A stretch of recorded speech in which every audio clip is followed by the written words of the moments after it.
Welcome to আর রান্নাঘর। বন্ধুরা, আজকের স্পেশাল রেসিপি চানা মশালা।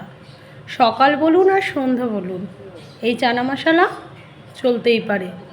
সকালে রুটির সাথে বা ব্রেডের সাথে, সন্ধ্যের সময় মুড়ির সাথে বা সকালে মুড়ির সাথে এই চানা মশালা খেতে খুব টেস্টি হয় এবং খুব সহজে হয়ে যায়। আর তার সঙ্গে যদি একটু লুচি থাকে তাহলে আর কে বলবে। যাই হোক, সব কিছুর সাথেই যায় যে চানা মশালা, তার রেসিপি আজকে শেয়ার করলাম আমি।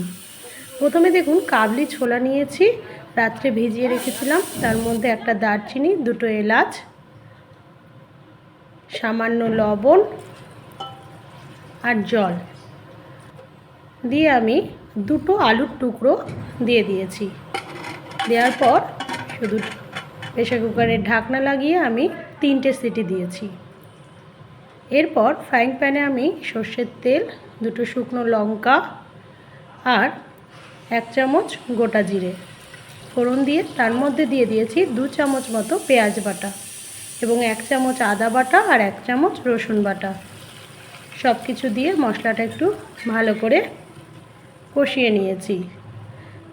মশলাটা যখন হালকা কষে গেছে তখন আমি দুটো ছোট সাইজের টমেটো গ্রেটারে গ্রেট করে নিয়েছি, বা আপনারা বেটে নিলেও হবে। টমেটো দিয়েছি। তারপর দিলাম 1 চামচ হলুদ গুঁড়ো, 1 চামচ শুকনো লঙ্কার গুঁড়ো, 1 চামচ জিরে গুঁড়ো। দেওয়ার পর মশলাটা একটু ভালো করে কষিয়ে নিয়েছি। মশলা যখন লাল লাল হয়ে কষিয়ে নেওয়া হয়ে গেছে তখন আমি দেখুন সেদ্ধ কাবলি ছোলাটা দিয়ে দিলাম। সেদ্ধ কাবলি ছোলা দেওয়ার পর এবার একটু নাড়াচাড়া করিয়ে নেওয়া যাক। নাড়াচাড়া হয়ে গেছে। এবার যে আলুটা সেদ্ধ করেছিলাম সেই আলুটা দিয়ে দিলাম। এই আলু সেদ্ধ দিলে একটু টেস্টটা অন্যরকম হয় আর গ্রেভিটা একটু থকথকে হয়।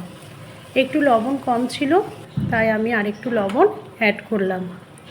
যখন একটু শুকিয়ে শুকিয়ে এসছে তখন আমি জল দিয়ে দিলাম পরিমাণ মতো। যে পরিমাণ ঝোল আপনারা রাখবেন সেই পরিমাণ জল ব্যবহার করবেন। জল দেওয়ার পর একটু ভালো করে ফুটিয়ে নিচ্ছি।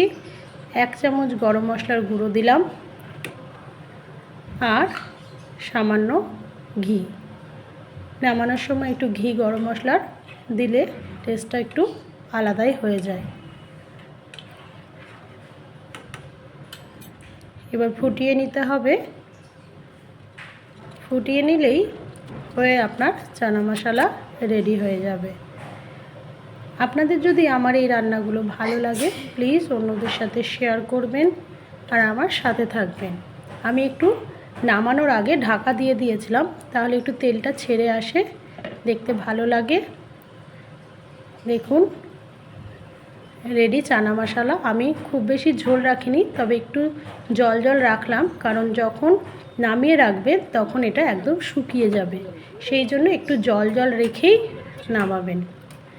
এবার আমার সকালবেলায় যেহেতু বিশেষ কিছু গেস্ট থাকছে তাদের জন্য আজকে আমি মুড়ি দিয়ে সার্ভ করব। আপনারা পরোটা, লুচি বা রুটি, যেটা আপনাদের পছন্দের সেটা দিয়ে খেতে পারেন। Thank you. ভালো থাকবেন, সুস্থ থাকবেন।